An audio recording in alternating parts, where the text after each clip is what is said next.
Welcome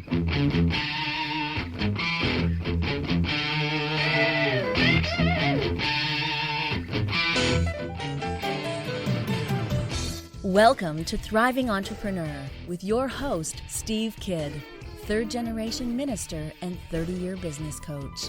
Listen in as amazing, world-changing authors, speakers, and coaches share their struggles and victories. And hear from best-selling authors' insight into how you too can live your life as a thriving entrepreneur. This is Steve. Welcome to Thriving Entrepreneur. Thanks for being with me here today as we talk about the very important question, what are you doing with what you believe? So many times we have very closely held beliefs, and it doesn't necessarily have to be religious beliefs. It could be that thing that's really important to you in the world, that thing that you know needs to be done. But the question that each one of my guests today is going to bring up in a really powerful way for each of us is, what are we doing about what we believe? How are we using our business to advance the world and make it a better place, to show up in the world in the way that we're meant to show up, and to really do something about what we believe, to really truly be about our beliefs rather than just talking about what we believe. It's really an important difference, isn't it? And so I want you to spend this entire episode listening and talking to yourself about, what am I doing about what I believe? How can I make that real? How can I really bring to light something that is going to create opportunity for others in the world based off of those things that I feel are important? And how can I use that to help me live as a thriving entrepreneur? Now, with that in mind, let's jump right in to our first guest. Join me in welcoming Sheldon Gilbert. Hey, Sheldon, how you doing today? Hey, Steve, I'm doing well. How are you? I'm doing good, thanks. So first off, tell us a little bit about you and how you show up in the world. Yeah, so background really began in the sciences. I studied undergrad molecular genetics, and then around that time when I graduated in 1997, Steve, there were basically two major things going on in the world. One was the human genome was being mapped, and then also the internet revolution really started to take off. So back then, if you could spell HTML, you had money thrown at you. And so I joined some buddies from undergrad, and we went out to Silicon Valley at Couchsurf for a year, and I never looked back. And I started working for a systems integration firm. We built all the first generation e-commerce systems, which is really quite exciting. And then from there, I became a database engineer. I taught myself to do a lot of back-end database engineering, database coding, and so forth. And then after that, I then launched a predictive analytics company called Proclivity Systems, which now has morphed into a real-time electronic marketplace for trading digital ads, and we focus primarily in the pharmaceutical industry. And then about 4 years ago, I launched a nonprofit, a cloud computing training academy that provides free training and job placement for people from underserved communities to become cloud computing engineers, given the remarkable demand in the market for those kinds of skills. I love that. And especially back in the days, back when we were all starting off the internet, it was such a different marketplace. I wish we could kind of get back to it in some ways because, Yeah. I remember the days when you could call your biggest competitor and they would just flat out tell you everything they were doing and you'd tell them everything you were doing. And we were all best friends, and Right. we kind of lost that somewhere along the way. Yeah, or frenemies, right? Yeah. Yeah, absolutely. That's cool. So, tell us a little bit about this digital marketplace. How does it work? What can we do with it? Yeah, so there are two main areas that I'm focusing primarily. First, with Proclivity, that basically is really in the area called programmatic advertising. As I'm sure you're well aware, that nearly anything now could be sort of automated. And so not unlike the financial markets, where you see that most of the trades are effectively orchestrated by pre-programmed machines and algorithms that are actually doing buying and selling of various sort of financial instruments and so forth, whether there's equity, stocks, fixed income.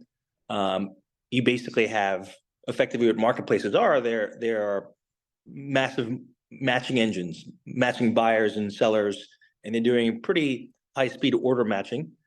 And so taking that same model, there are a number of other electronic marketplaces that exist outside of the financial markets, ones that are fairly high speed. So it turns out that most of the times when you actually go online, you actually see an ad on a page there, Steve. Chances are that that ad was actually sold in real time under 30 milliseconds. That's faster than you blink your eye. Effectively, there are hundreds, if not thousands, of machines all around the globe that are sitting there, and they're effectively listening to various signals coming from your mobile device or your laptop, where the publisher, the one who's selling the ad, is emitting a signal and saying, user cookie ID 347 is on this page. This page is about organic baby food. The person's located in Raleigh, North Carolina, Raleigh, and and the temperature outside is about 67 degrees, and they're an iPhone 15. And based on those parameters, different brands will decide if they're willing to bid and how much they're willing to bid. And effectively, a winner is chosen, the ad serves. And again, as I mentioned, that all happens under 30 milliseconds, which is quite fast. And so, our software, we actually built both the buy side as well as the sell side engine to orchestrate that entire transaction that happens quite quickly. So that's what, primarily we do at Proclivity. And it was interesting because, around 2013, which is relatively early in the sort of cloud computing era, we migrated from our data center onto AWS. And as the story goes, we sort of got our teeth kicked in. We actually were looking around. We could barely find any cloud engineers, Steve. So, we literally would just basically kidnap you. If you even knew anything about cloud, we'd kidnap you, bring you back to the Batcave, and just pay you to train you on how to sort of set up EC2 instances and sort of get us onto the cloud. And it was really that served as an impetus for really what I'm focused on now primarily, which is around this nonprofit that's focused on providing job training, given the massive workforce imbalance that we see in the marketplace, not to mention growing income inequality. So, effectively develop this vocational academy, if you will, for the 21st century economy, where we provide free training and job placement to people from underserved communities. Most of them actually have no technical background. What we do look for are people who are insatiably curious, have a relentless work ethic, are highly resourceful, and are really good systems thinkers. You can't teach those things. Those are the things that we look for. We can teach you Python, we can teach you Bash, we can teach you Docker, Terraform, and Kubernetes. Those things we can teach. The other things we can't. And so it's a 6-month training program. We basically collapsed effectively 2.5, 3 years worth of real commercial work, industrial work. We condensed that into 6 months. And we've been really fortunate to see that over this relatively short period of time, we've actually done about 4 training cycles now. We have about an 80 to 90% placement rate at many of Fortune 500 companies. So companies like Morgan Stanley, Bloomberg, DraftKings, NASDAQ, S&P Global, JP Morgan Chase have hired many of our engineers. Average starting salary, Steve, is about $100,000, and they're coming from households with 20 to 30,000. So within 6 months, we're effectively changing the economic trajectory of themselves as well as their families. So it's been a really exciting time. And as a result, we just recently received sizable support from Mackenzie Scott and as well as a number of other major foundations who've been very supportive. So that's been quite exciting for us. So for the person that's listening and they're like, I'm in the $20,000-$30,000 range. I would love to learn this stuff. Is it open to everybody? Is there only certain neighborhoods, areas, things that you work with? Or how would a person that's interested in what you're talking about get involved with that and go to your training? Yeah, it's a great question. So the first thing is the organization's called Kura Labs, KURALABS.org, KuraLabs.org. It is primarily focused on underserved communities, Steve. And so what it means for us effectively are those who, are probably making, in that range, less than $40,000, $50,000 a year effectively. And it's fully remote. We provide live synchronous training. And so it's fairly ubiquitous in that regard. We could actually, bring on people from all over the country. And we actually have also trained people outside of the United States. I'm originally from the Caribbean, from St. Lucia. So we've actually also trained people in St. Lucia, in Trinidad, and we're also looking to expand to other regions in the Eastern Caribbean as well, but primarily all over the United States. And the goal here is to, bring this everywhere: Appalachia, the Mississippi Delta, Native American reservations, all over this country. For, as you can imagine, for a host of reasons, making free is quite important when you actually have a lot of people who are, end up having to sort of go to college and graduating with intractable debt, and they'll never be able to pay off that debt given these very insidious, interest rates that they're paying on for their student loans. So we've really created this as an alternative stream for them. I love that so much. All right, so talk to us about what the next step is. I mean, you're doing some really cool things. What's next for you guys? Yeah, so it's a good question. I think next right now is about scale. As an entrepreneur, you always think about, well, listen, we've trained and placed about, as we mentioned before, about 100 people of this elapsed time. And, effectively in aggregate, we've probably helped generate over $12 million in new wages. The question, Steve, is how do we go from 100 to 1,000 to 10,000 to 100,000 to several million? And as I'm sure there are a number of very interesting things that are occurring right now in the world. Namely, there is a massive workforce imbalance. I think there have been projections that have shown there's probably going to be an $8.6 trillion revenue loss as a result of the shortage of cloud infrastructure engineers globally. At the same time, we've seen that college enrollment rates are actually going down. The cost of college, is going up. The cost of the degree vastly outpaces the economic utility of that degree. We also see growing anxiety given the rise of AI and people thinking about, the stability of their careers, in the decades ahead. And so one of the things that we're thinking about is how do we scale this? And what's pretty exciting is that we realize we've been receiving a number of calls from a lot of traditional academic institutions. Academic institutions, unfortunately, have been sort of woefully inadequate in their training to provide people with the requisite skills to actually enter the technology industry. I don't care if you have like a PhD from Caltech or Stanford or MIT or Yale, where I went. Chances are it's been focused heavily on sort of deeply theoretical aspects, big O notation, Merkle trees. Well, that's great, but the reality is chances are you've actually never been trained in developing enterprise grade, Java-based software applications or Python applications that actually have to scale, that also are, sort of subject to constant security threats and have to sort of, learn how to provision those things in a short period of time along a CI/CD pipeline. So there's never been that practical experience.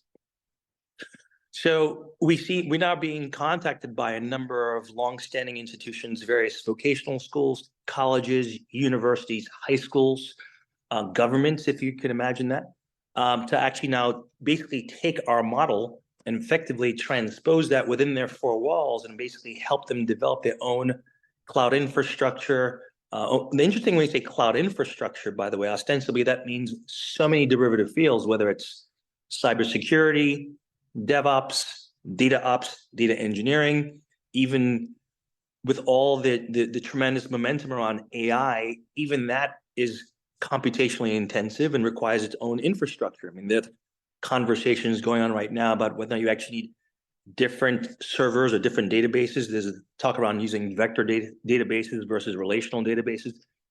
Regardless, all those specialized systems need the infrastructure to run. So there's also this consideration of AI computing infrastructure engineering, right?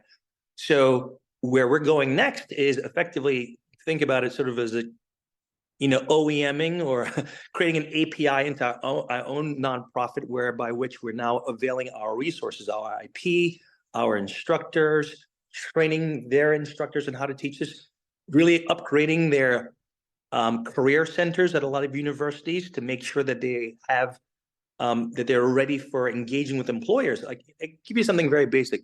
Look, Steve, when you and I were coming up, it was all about our resume, right? And then now, in the last 10 years, it's really been about, someone's LinkedIn profile. I'll tell you what now, No, people, no, they may look at the LinkedIn profile, barely look at the resume. It's all about having a GitHub repository, right? It turns out that think of it as sort of like Instagram for geeks, right? Whereby which all of your code is in this single repository that employers or anybody could see, oh, how active are you in writing code? Who else is looking at your code? Who else is downloading your code? Who else is starring your code? Who is forking your code? All these different things. So you see this remarkable professional network built around people's code repositories.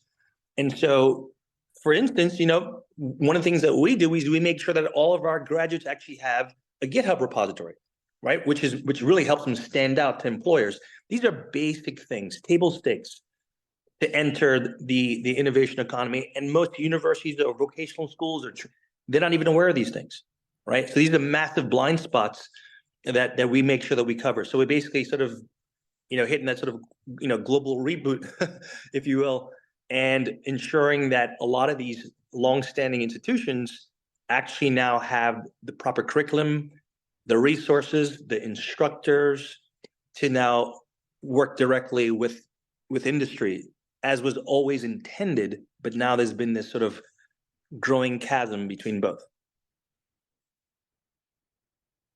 Well, I absolutely love that. So for people who would like to go deeper with you, how can they get in contact with you?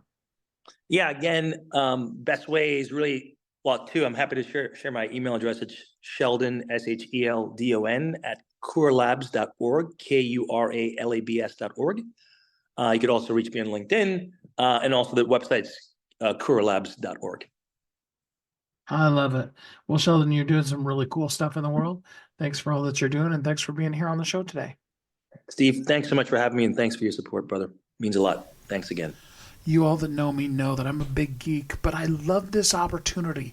I wish it would have existed when I was that age, and I really, really hope there's some of you out there that can take advantage of this amazing opportunity to better yourself and live as a thriving entrepreneur.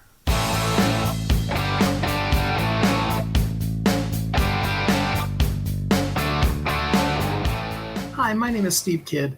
I am a third-generation minister, an international best-selling author of multiple books, and I help people write, publish, and market their books to bestseller. In fact, there are literally thousands of people that have used the system that I created to be able to write, publish, and market their books, and now they're best-selling authors. And you're next.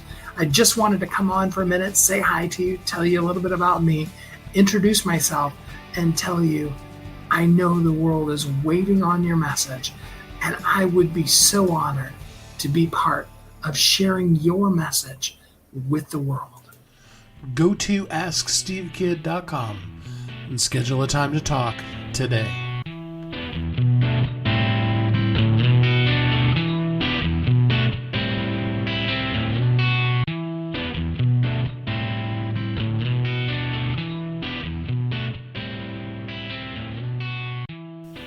This is Steve. Welcome back.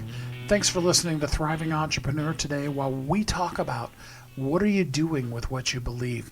We've got some really great guests, and I want to just jump right back into the next one. Join me in welcoming Coach Dan Gordon. Hey, Dan, how you doing today? I am living the dream, Steve. So good to meet you.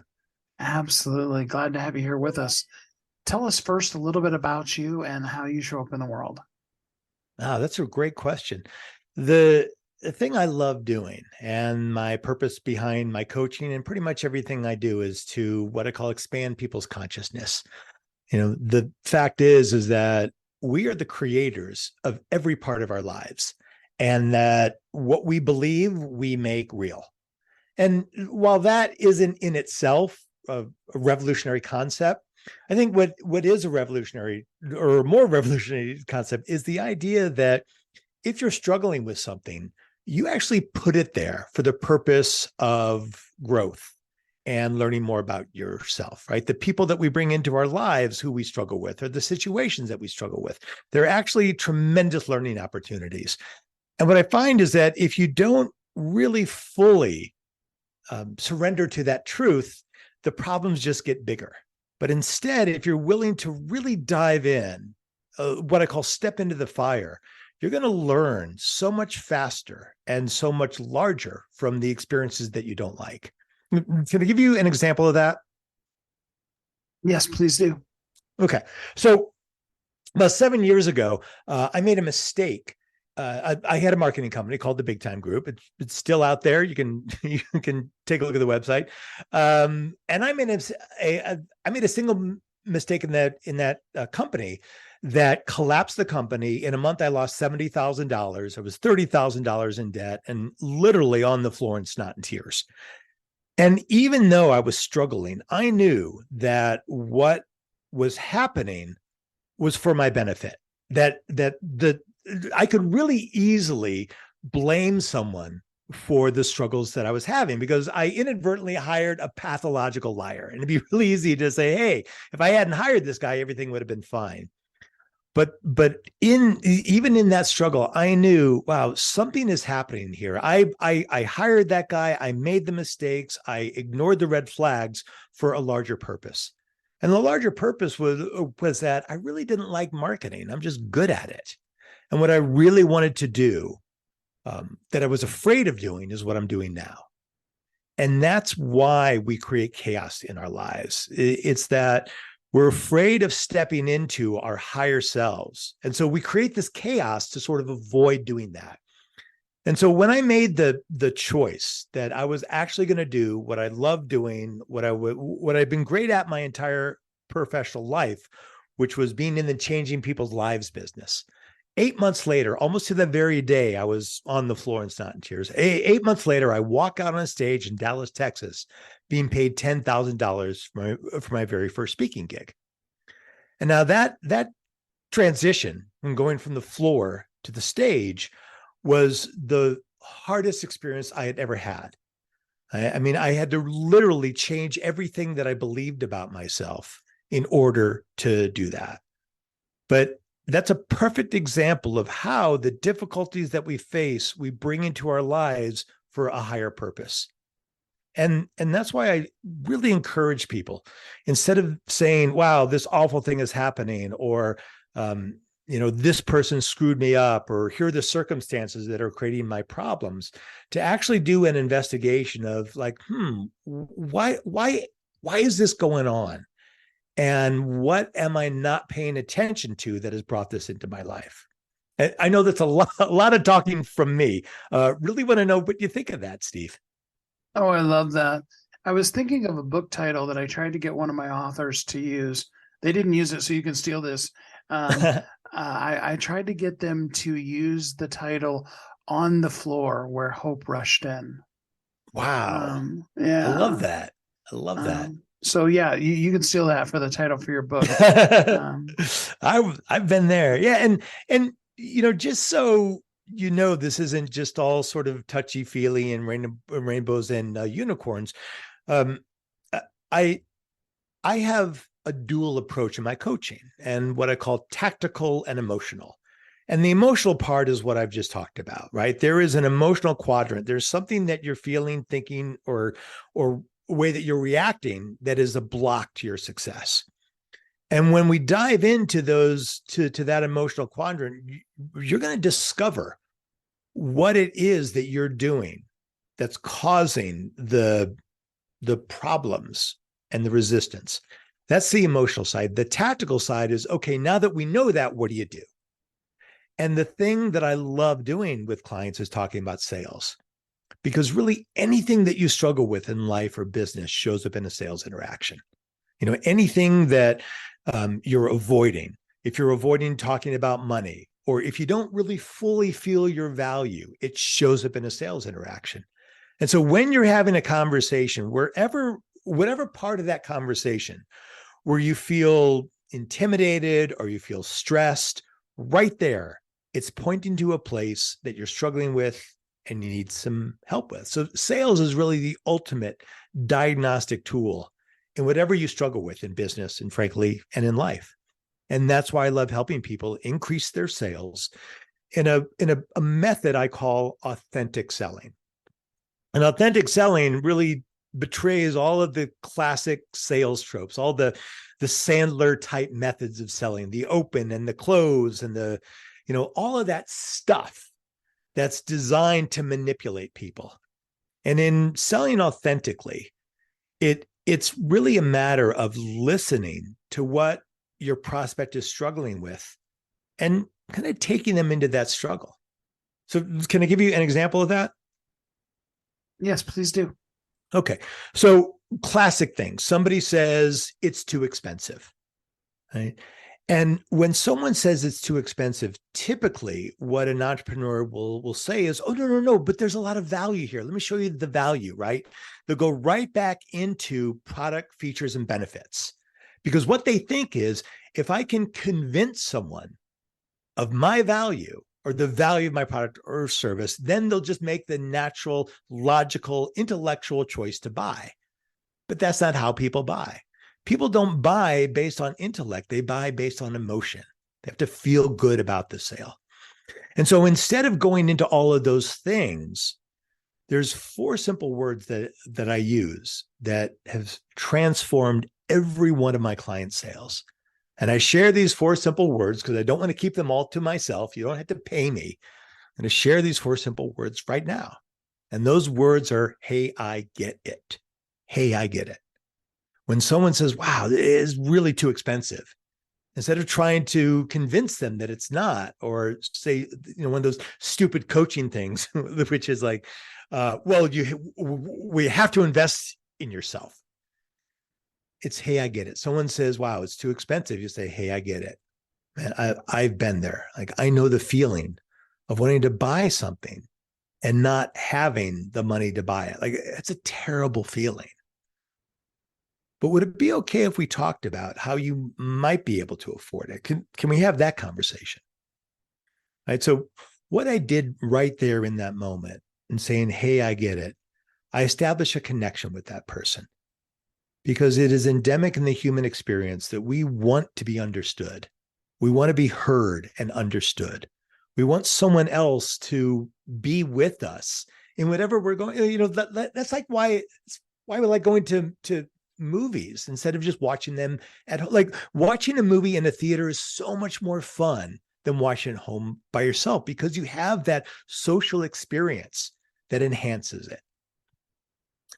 And that's because we like to be heard and understood. And so when you hear and understand something in a sales process, they immediately drop their guard and they feel more connected to you. Hey, I get it, man. I've been there, right? And then when you say, would it be okay if we explored, how it might work? What you're doing is you're asking their permission. You're no longer forcing yourself on them. And when you get someone to say yes to a question, it signals them subconsciously it's something that they want. Does that make sense? Absolutely.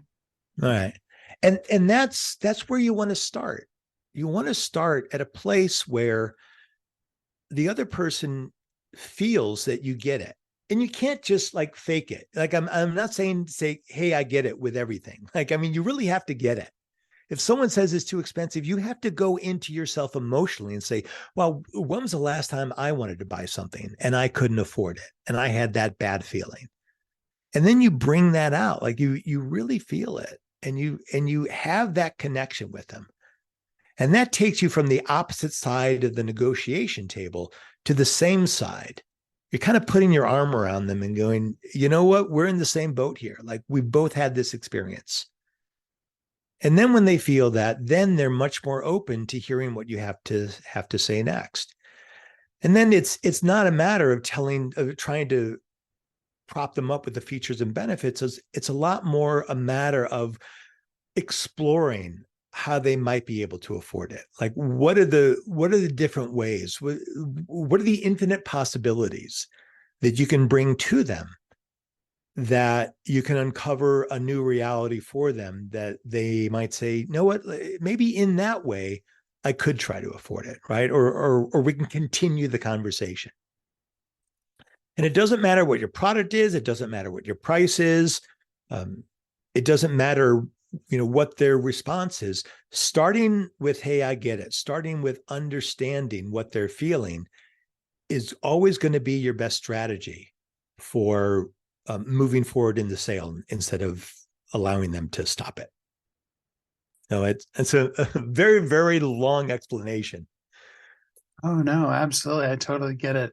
People don't care how much you know until they know how much you care. I love that. Yeah. And look, I mean, you've been in the eye care business a long time. I've checked out your podcast, and it's really inspiring, right? Because you have a long family tradition of caring, and I really admire that. And so, bringing someone to your product, or bringing someone to God, or bringing someone to a new idea, it's all the same thing. It's all about being influential. And as entrepreneurs, being influential is really the most important thing, because if you believe in your product or service, and you damn well better if you're in business, but believing in your product or service means that you believe that if it's in the hands of other people, that their lives are going to be better. And so in that reality, it's your responsibility to be pretty relentless in encouraging people to buy. When I talk with people about coaching with me, it's not that I'm pushy, but I am relentless. I don't just let them say, well, I'll think about it, because I know they're not going to think about it. I know that what I think about it means is I'm feeling a little uncomfortable. All right, you've brought up some new ideas and concepts that I'm afraid of looking at. So I want to move away from that fear instead of moving into it. But I know that they're much better off if they look at those things. Even if they don't end up coaching with me, they're still better off in that conversation, looking at the things that they struggle with. So when someone says, I don't know, I'm going to think about it, I say, that's great. And you should think about it. I mean, I don't do anything without thinking about it. Let's talk about what you're thinking about. And in that way, I loop them back into the conversation, right? I keep their feet to the fire, but it's not from the purpose or the perspective of just simply closing them. It's from the perspective of, I want to help them. And I know that if they engage with me as a client, I can help them. I can't guarantee that if they go with another coach. I mean, I've spent tens of thousands of dollars on really crappy coaches, and there's a lot of them out there. And so it's up to me to make sure that they at least consider working with me, because I want to help them. And actually, I'd like to help your audience too. I'd like to offer a giveaway, if that's okay. Can I do that? Absolutely. We would love that. Okay. Sure. Yeah. Thanks. So I have a book I wrote called Jumping the Gap, Kill Your Story and Take Action. In the 20 plus years I've been coaching, what I've found is that we all exist under stories. Like, I Can't Afford It is actually a story. I mean, I know it's a very strong story, but it's a story. Or, I can't, it's not the right time, I'm not ready. These are all stories that we create to prevent ourselves from even exploring the possibilities, the infinite possibilities of what we can create. So I wrote a book called Jumping the Gap, Kill Your Story and Take Action, which is about that, the gap between where you are and where you want to be, and about ending that story so you can take action. It's a short, fun, easy book. It's an easy read. And to get it, just text the word GAP, GAP, to this number, 213-409-8366. 213-409-8366. Text the word GAP, GAP, to 213-409-8366. And you can download my book, Jumping the Gap, Kill Your Story and Take Action. You can read it in about 20 or 30 minutes. It's a fun, easy read. I love that so much. Thanks for the gift. Our people will absolutely love that. So before I let you go, though, give us some words of encouragement. What is the upside when we really start actually caring about the people that we're, quote unquote, selling to versus just trying to close a sale? Yeah. Wow, that's a really good question.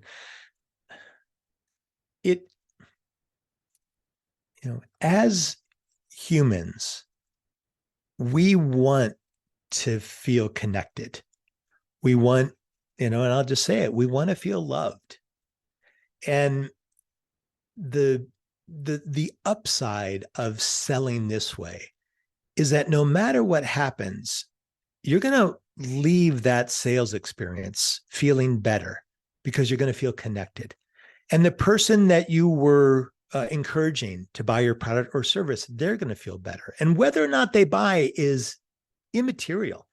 They're going to feel better. And and you're going to stick with them in their mind. So even if they don't buy right now, you have a higher chance of them buying better, as opposed to saying something stupid like, hey, look, when you're ready to take action, give me a call. When you're ready to stop being so scared, give me a call. They never will. But if you honor their journey, and if you take them all the way to a yes or a no, then they're going to feel good about that choice. And you want to reinforce that, like, hey, I'm really proud of you. Like, we made a choice, and the choice is no, but it's a good choice. And they're going to feel good about that. And when they think about, or when other people approach them and say, hey, do you know a good coach? They're going to go, yeah, I do. I decided not to coach with him because it wasn't the right time, but it might be a good time for you. I think of it like Johnny Appleseed, this fable about the guy that went around the country just dropping apple seeds, on the ground, and whatever took root. But the result was thousands and thousands of apple trees, and he had no idea what was going to take root because he would just drop the seeds and move on. And that is your highest order in being an entrepreneur, is being in the changing people's lives business. I hope that answers your question. Absolutely, it does. So real quick before I let you go, give us the number, that we need to text again one more time. Yeah, thanks. I appreciate that. To get my book, Jumping the Gap, Kill Your Story and Take Action, which is about jumping the gap of your fears, your concerns, and taking action in your life, just text the word GAP, GAP, to 213-409-8366. Text GAP, GAP, to 213-409-8366. 213-409-8366, and text the word GAP. Love that. Well, Dan, thanks so much for spending some time with us here on the show today. It has been absolutely delightful. Thank you for what you do, for what you're bringing to the world, and just for the really beautiful messages that you share. I mean, I've been listening to your podcast, and it's fantastic. I really appreciate and admire you, Steve. Thank you for what you do. What do you believe, and how can you make it real? What are you doing about what you believe? We will be right back here on Thriving Entrepreneur.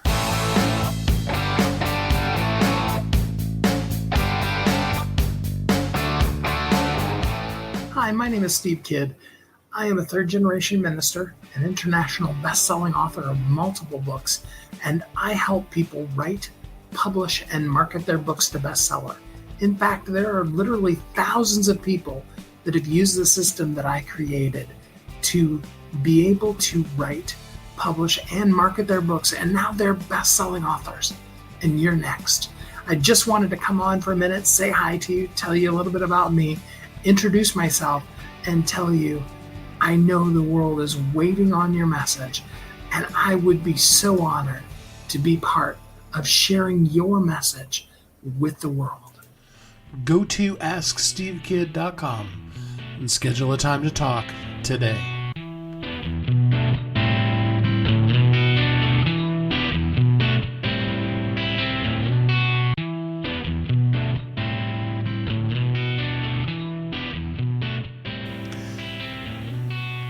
This is Steve. Welcome back. Thanks for listening to Thriving Entrepreneur. We are going to jump right into our last guest that's showing what they're doing with what they believe. Join me in welcoming Dana and Brett Frank. Hey guys, how you doing today? Doing awesome. Thank you. Thanks so much for having us. So glad to have you here with us.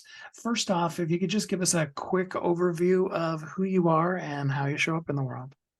Certainly. We are located in Seattle, Washington, and we run a third-generation real estate apartment investment company. It was started in 1950 by my father, Brett's grandfather, and that's been our life's work, is providing affordable quality housing. So, I mean, there's a lot of different viewpoints on affordable and quality. And of course, that depends on the neighborhood you live in, the city you live in as well. But what kind of a level of housing are you guys talking about when you think about affordable housing for folks? We have a portfolio that's a compromise of studios, one, twos, and threes. As my mom mentioned, our portfolio has been around since the early 50s. We've taken some buildings that we continue to update, renovate, and make sure are below market rent in the city of Seattle, which, as we've seen in the last couple of years, has certainly risen in terms of cost with an influx of people and new development. So our brand and specialty is being very accessible. We are, we work with our tenants on a case-by-case basis. We're with them, and we're members of the community just like they are. We want to provide the kind of housing that they can see themselves living in for a long time. We've had residents who've been with us for 10, 20, 30, even 40 years in some cases. That's correct.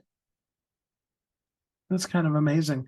And Seattle market, I mean, it's just gone so far. I remember when, and it's been a few years since I lived in the Pacific Northwest, but I remember when I first moved there, I moved about 2 years too late.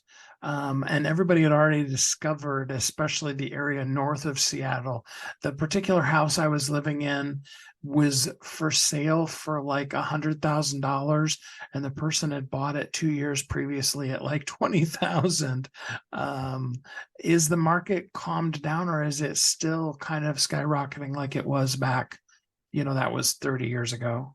With interest rates being a little higher, I was actually talking to some friends the other day, and they're complaining about a 5.5% interest rate. And I remember in the 1980s, we had interest rates as high as 18%. So, that's a invert relationship between interest and the housing cost. But Seattle's market is still pretty high.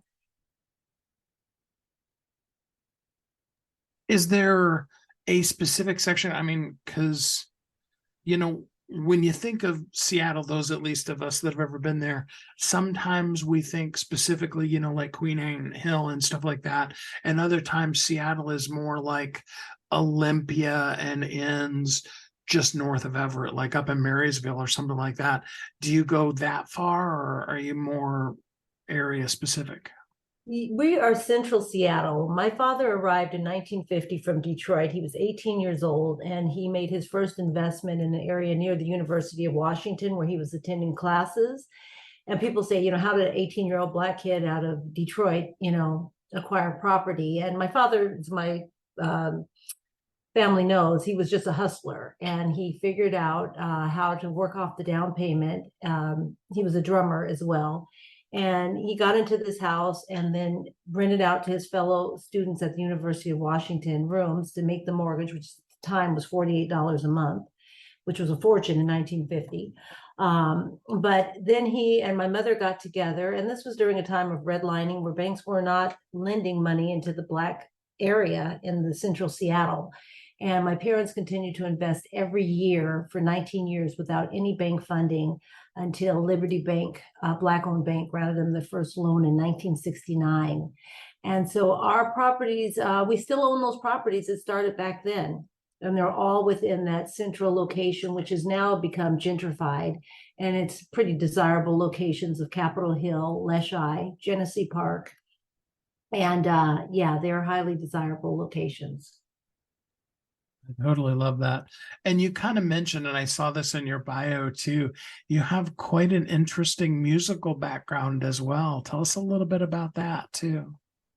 I do come from a very talented family in all genres. I've got an uncle that is a federal judge. I've got another uncle who happens to be Quincy Jones. My father was quite an accomplished drummer. He was listed as Seattle's best drummer. And that's where my parents met, actually, in the 1950s. My mother was a model. She was the first African-American Seafair Queen, which is our biggest celebration. That inaugural year, they celebrated queens from every nationality.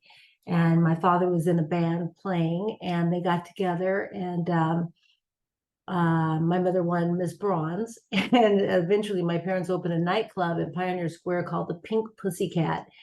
And the Pink Pussycat had acts from Ike and Tina Turner I grew up with Lou Rawls and a bunch of Dizzy Gillespie and just great jazz icons, Esther Phillips, staying at our house and performing at my parents' nightclub. So we've had a lot of musical history. Little Richard, I mean, you name it. That was my childhood.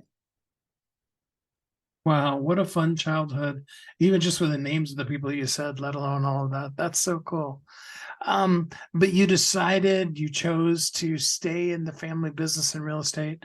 And now Brett's in it as well. That's pretty cool. Can you talk to us a little bit about generational family businesses and maybe even a little bit of advice in how to keep your kids connected in your business when, kids are kids? Absolutely. And that's what I love when I read about you being a third generational minister. It's just kind of in your DNA. And statistics show that, only 12% of family businesses make it to the third generation. And when my parents started in 1950, I don't know if they had a vision for what they were creating, but I became a steward of what they created. And then my children, I just raised them from a very early age. I mean, they know the title of my upcoming book is Get Up and Get On It, because every morning my father would show up knock at my door at around 6 o'clock and say, hey, it's time to get up and get on it. And I dreaded that. But I did. And I instilled those same lessons in my kids.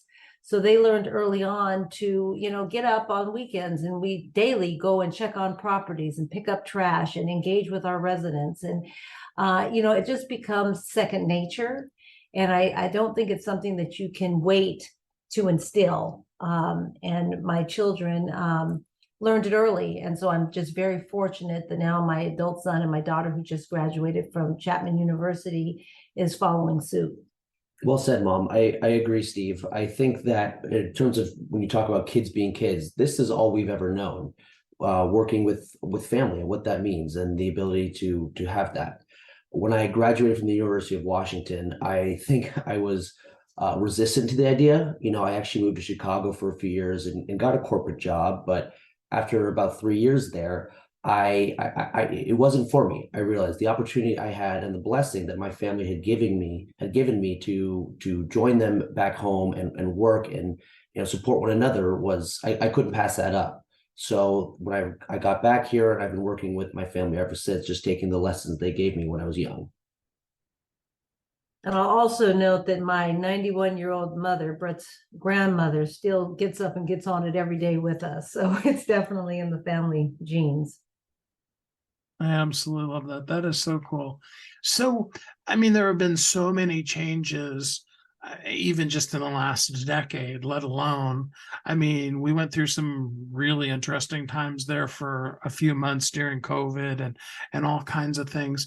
What is the secret to weathering all of the, especially when you're talking real estate, all the changes in the neighborhoods and the demographic and all those kind of things? What allows you to be able to continue moving on and advancing in that industry? Absolutely. I mentioned it earlier. We really do work with our residents on a case-by-case basis. We are members of this community. We pride ourselves on being accessible and working with our residents. So, when the pandemic hit in 2020, we, worked with folks if they had to, figure out ways that we could help them work off paying their rent, if it was cleaning up around common area properties, etc. But we always had an open line of communication. And then, you'd look at what some of the major changes in the last couple of years, where we're at in Seattle, there's been significant changes in kind of policy and the different, things that are trending. So, we stay very engaged with local politics and what's happening and how we can continue to provide the best quality affordable housing out there. And today's an important day because it's election day. And that's what we just, make sure that we spread the message of how important it is to vote, because we have had front row seats to seeing how these different laws impact us. And, the pendulum has swung really far against housing providers. And we've got several situations where people are stepping out of the business because they just can't afford it. I mean, Seattle has a moratorium on winter evictions. They have a moratorium, during COVID, it was really, really tough.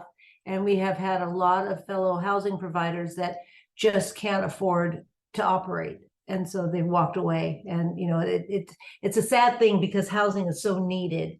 and we need housing providers to stay in there. Yeah, there's one thing for sure, and that's that people are always going to prefer, I think, to live indoors. There's some little bit of a question to that every once in a while, but I think for the most part, everybody still wants to do that.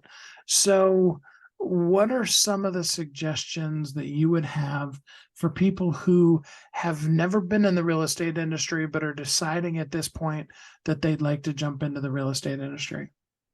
I use an acronym I created called REAL, and the R is research. Do your research. Get out on the weekends, go to open houses, study the market, find out, is there a light rail coming in? What's going to what impacts? Is there, a PCC or, what's going to happen to impact the neighborhood? So really engage in your research. The second is expand your network. I'm a huge advocate of aligning yourself with your community and expanding your network. There's always people. That's how my father really got started as well, was, expanding his network. And then the A is aligning with that network. And there's a lot of people that don't want to be bothered with the day-to-day hassles of being a housing provider, but they have capital and they're looking to invest. So align with them. And then the L is leverage. Right now, Chase Bank has committed $30 billion to bridge the racial financial wealth gap. Take your bankers to lunch, leverage your relationships. There's opportunities everywhere.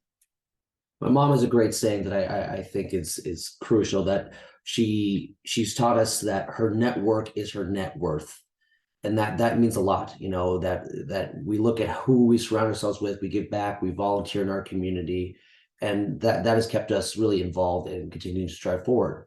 And then for those who I think want to get involved from the start, the biggest thing they have to overcome is just the fear. You want to talk about that? Yeah, just turning fear into fuel. And I mean, we all have moments where, life has a path. And, when my father was leaving Detroit, he could have been very comfortable and done as his father suggested and taken that a job on the assembly line of either Chrysler or Ford.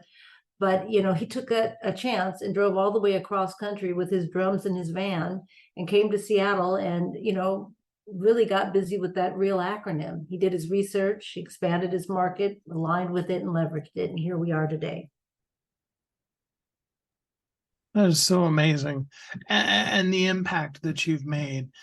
Before I let you go, I'd like to talk just a little bit more here about equity, I guess is probably the best word to use, in housing, because the house itself doesn't care. It's not like the house cares who lives in it. How do we help everybody be able to truly have a place to live? I mean, is it tiny houses like some people are saying, or is it just more building? Or with your vantage point, are you seeing some kind of answer to the homeless situation and stuff like that? What I love about what I do is I always say, property doesn't care what the color of your skin is, your family's economic status, where you were born, your level of education, birth defects, lifestyle, past mishaps, poor decisions. Equity grows and cash erodes. And that's what I constantly tell people is that, you've got to figure out some way to align yourself with the right individuals if you don't have the cash to get in the game. I mean, our happiest day is when one of our long-term residents comes to us and says, we're moving because we're buying a house. Mm-hmm. And that's the goal is, when my father started off, Airbnb was illegal. We would get fined. My father would even get sent to jail, sometimes for renting out spaces that he had subdivided. But nowadays, Airbnb is a wonderful option for people to create income in their home. And, it's basically making sacrifices as few will make today so that they can live tomorrow like few can. And I'll add a couple more thoughts there. I think in terms of where we're at today with our housing crisis, it's a supply and demand situation. We like to stay engaged. We are engaged with our local elected officials, and I encourage other folks to do so as well, to help cut through some of the red tape build more housing of all different types. We need workforce housing, affordable housing, market housing, etc., so that we can continue to provide housing across space for all people. Accessory dwelling units, detached accessory dwelling units in people's homes and lots, as they change some of the zoning laws that'll allow more building as we, as a society, continue to grow upwards. Last thing I want to add there is it's just so important, whatever your community that you're in is to give back. I mean, we support Plymouth Housing. This week we're having Mary's Place, No Child Sleeps Outside. I'm on that campaign. And it's just so important to be aware, because whatever's happening around you affects your whole and your bottom line. It absolutely does.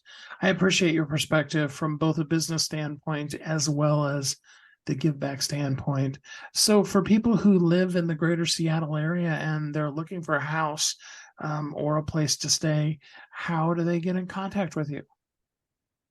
My website is Dana@therealdanafrank.com. And would you want to give our? You can find us on LinkedIn through Dana Frank or Brett Frank -Looney, and we'd love to connect. Absolutely. Well, I really love that. And you mentioned your book. I would be remiss with all the authors that I work with if you didn't tell us just a little bit about your book before I let you go. Thank you, Steve. The story really started off, my father's been gone 27 years, and I was like, how do I express to my children the legacy of what their grandparents started? And then Wiley is publishing the book, and they had me make it more from a memoir to a business book. And so, in the book, I just really give tools on, how you get started, how you be that fire starter. If it's the first leg, in our family, we always talked about passing the baton. But for a lot of people, it's a matter of being the first one to pick up the baton and start the relay. So, I really talk about our history. I talk about the issues that are inherent to being a housing provider, but the fact that housing and investing in real estate can create long-term generational wealth. And, just give tools for the different programs. Like I mentioned, Chase Bank's got that $30 billion commitment. People have to know how to access those funds and to go out and resource and get them. Well, Brett and Dana, I really appreciate the time that you spent with us here on the show today. Thank you so much. Thank you, Steve. Thank you, Steve. We so appreciate it.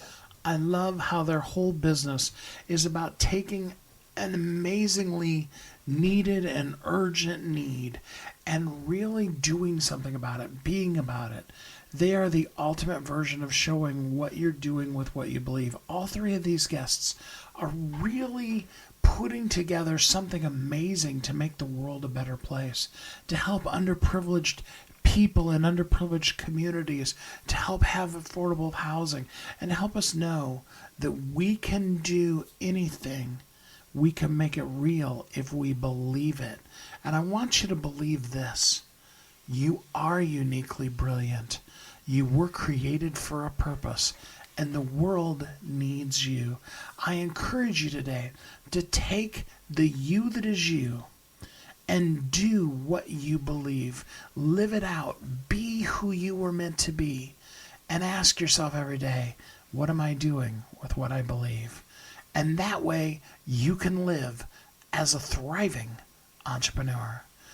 Have a great week. Thanks for listening to Thriving Entrepreneur today. If you want to get your question answered, send an email to questions@wehelpyouthrive.com. We look forward to you joining us again next time.